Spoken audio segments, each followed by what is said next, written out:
on to discuss the Miami Dolphins reaching the playoffs.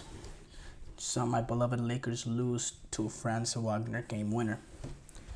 Ay, ay, ay. Ay, ay, ay. Not my beloved Lakers, actually. My beloved LeBron. I could care less about the Lakers. But let's go back to the Miami Dolphins reaching the playoffs.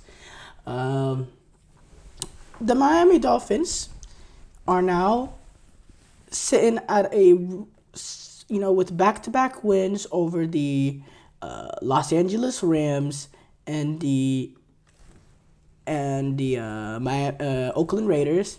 The Miami Dolphins are sitting at 4-6. No, correct. Yeah, at 4-6. Since Tua Tagovailoa has been back, this team looks completely different. They are 2-2, but their two losses came against Arizona and Buffalo, that are both sitting number one in their divisions, and they came against those teams. In those losses, I can't speak today. It was both because of game-winning field goals in both of those games. In the Cardinals' case, a walk-off with the Bills, a field goal to go ahead with, a basically lateral time to go. And then since those two losses that they got once to us back, they went on to beat the Rams through a very good defensive performance and good complementary football from the offense. Taking advantage of the good defense, winning that one. And then against the Raiders, they just beat the Raiders because they're just a better team than the Raiders. And Tua played great in it, efficient as always. 28 of 36, 288 yards, 3 touchdowns. Devon Achane was able to get a touchdown as well. Jonnu Smith, a big game for him, 6 receptions for 101 yards and a couple touchdowns.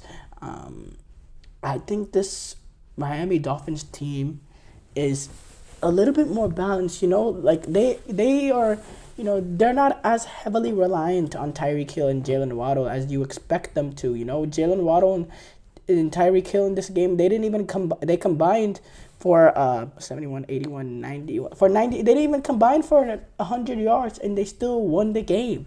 It shows that, this offense is being more expanded. Devon Achane, he's getting 4 receptions. You're getting Julian Hill 2 receptions. Odell got 2 receptions. Malik Washington got 3 receptions.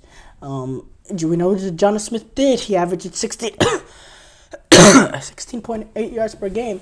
And just the fact that Tyreek Hill, he's not, it was a question on whether he's playing.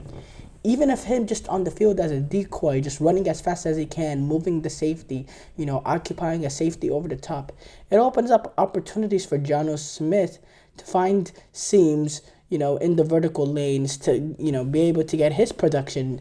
And look, Miami overall, 4-6, they are not far off of, the 7-seed contenders. Now, I think Chargers have separated themselves, and I think they will be that 5th seed. I think they, with them being 7-3, I think they have separated themselves there, alongside, the other probable playoff candidate, wild card candidate to be 4th seed is, whoever doesn't win the division out of the Steelers or Ravens. But that 7th-seed spot is open.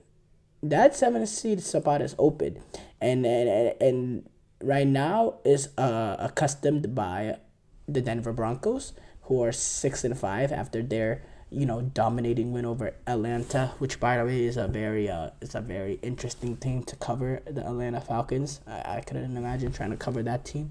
Wow. Or even worse, try to be a supporter of that team. But going back to what I was saying though, this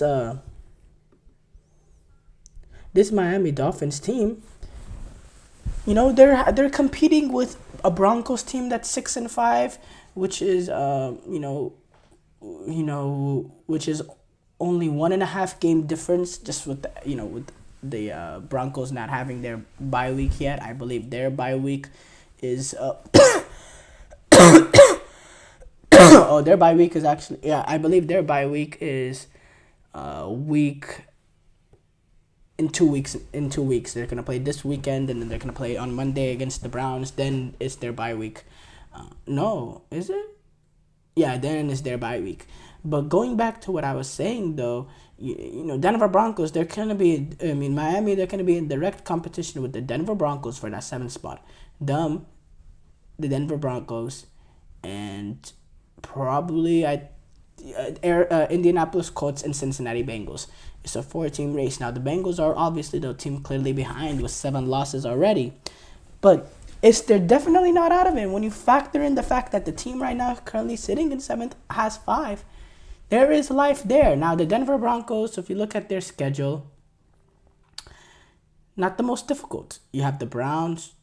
You have no, actually this is fairly difficult actually. You have the Browns, and then you have the Raiders, Browns, and then Colts. That can be an interesting one. That's a team that's in direct competition with Denver for a playoff spot, so tiebreakers can be huge there. Broncos also take on the Chargers, division rival. Broncos then take on Cincinnati. Now that could be another team that will be battling for that last wild card spot come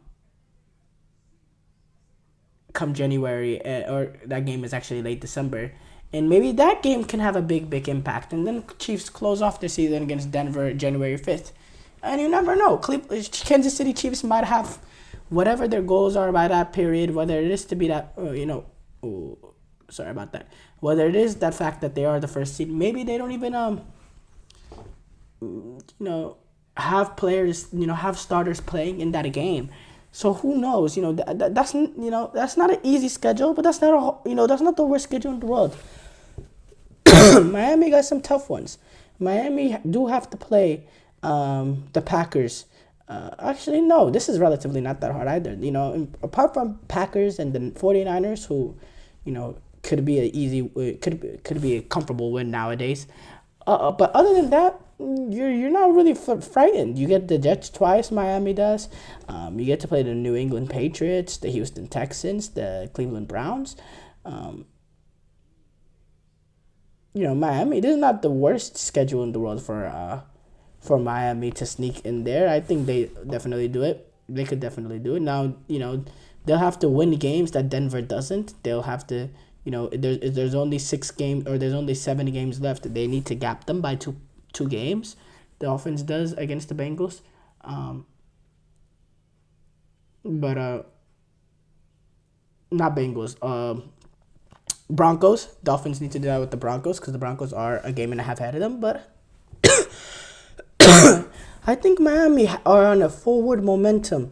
From what they did earlier, from what we saw of them earlier this season without Tua, they're playing some really good football, and they have belief of their coach. They play with players with belief. They have a good continuity, good brotherhood. We saw earlier this season with the Tyreek Hill situation and the teammates standing for him. I love whatever is going on with Miami outside the field, and I think that ends up affecting the product on the field. And I thought that Rams game was a big coming of age victory for them, a big victory, like, to really show their bottle, because again, before that game, I don't remember the last time they beat an opponent that had, that was I'd call the Rams a quality opponent since you're going back to that 2022 year where they beat Baltimore earlier in the season. So yeah, I've been overall very impressed with how Miami has returned with Tua, and can they make the playoffs? I don't know. It's difficult. There's a gap they have to, but actually, will they? I don't know, but can they? Absolutely. I think they're firmly in it. I really do.